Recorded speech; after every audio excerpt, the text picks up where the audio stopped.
And are there still people that you like talk to from that life that are done with that? I mean, are most dead, locked up? Yeah, most of the life, like a lot of the Hispanic and black kids I grew up with in East New York and went to school in Brooklyn, most of them that went that way are dead or in jail doing big numbers. But the difference in the life is the guys in the street coming from East New York and Brownsville, they'll kill you for $25. There's no God or country in some of these neighborhoods. You actually talked about an area that in Pennsylvania, Carrington or kids. I went down there, Kensington, yeah, Kensington. Kensington. That place is probably God don't live there. There's no country there. There's no God there. I mean, the MO buildings in the Rikers Island where those kids can kill people once they get locked up and not be charged again because they're 730, meaning Right. that's the state They're term for nuts. crazy. Right. But like that place he's talking about in Pennsylvania, that's probably the place I've seen that was crazier than Brownsville in the 80s. And Brownsville at the time in the 75th precinct had the highest murder rate in the country. That place down there in Pennsylvania, it was like The Wire. You ever see The Wire and you see them down in Baltimore like that? Right.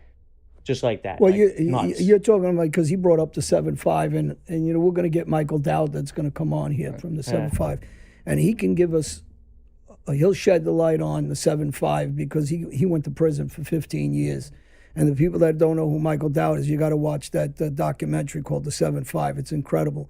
And you're aware of this also, about the, you know, I When they killed were two shaking guys the with drug dealers, Frankie huh? Burke. And, Oh, yeah, what you and we left them at the 7.5 and at that precinct. And people asked later on about what happened to the bodies.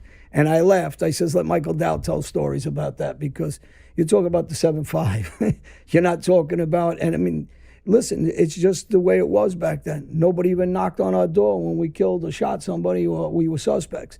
You know, nobody ever came around. The only time a cop ever came around was when I shot a detective's son. And I spoke about this the other day. Keith Pellegrino, you know, he ratted me out. He told the cops that I had his car and I was with another guy, Joey, and we did the shooting. And the reason why it got so much attention, it was because it was a cop's son. And it wasn't just some regular guy. So I took it, you know, I was an extremist back on that life. You know, I didn't care who you were. If you did something that I didn't like or somebody I was going to go after, I would do it. I mean, Phil Baroni, like I said, was a tough guy until we got caught. And then he put a gun in his mouth. He wanted to kill himself. So did one of my other cousins, Billy Queso, that we don't talk about too much. I mean, he robbed Ronnie One. He robbed different drug captains in the mob because of me, and they weren't going to do nothing about it. But, you know, when it came time to pay, he wanted to kill himself. So, you know, it's a rough life. Tell him that story, John. Hey. A captain in the Bonanno family and a wise guy in the Gambino family don't want to meet you. Well, you know, these guys, you know, different guys.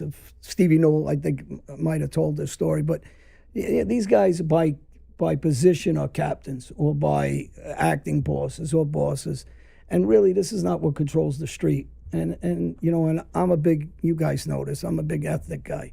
So I'll show so much more respect to a street guy, whether he's black or Spanish. And I don't give a shit if he's Italian and they say he's a boss. It doesn't matter to me. I respect the guys that are really from the grind. And my cousin robbed 500 pounds from Ronnie One-Arm, who was a captain at the time, and his partner, who was a captain of Bonanno family. Now, they accused me of being involved in that robbery. I just robbed them prior to that twice, actually.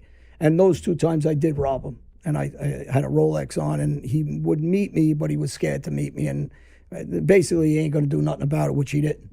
But the third time, I actually had nothing to do with the robbery. My cousin did it behind my back. But I kept telling both guys, what are we doing on payphones? Come see me. And they were afraid to see me because they figured I might shoot them. And actually, they were right. I probably would have shot them just because I didn't like where the conversation went, that they accused me of robbing when I really didn't rob them.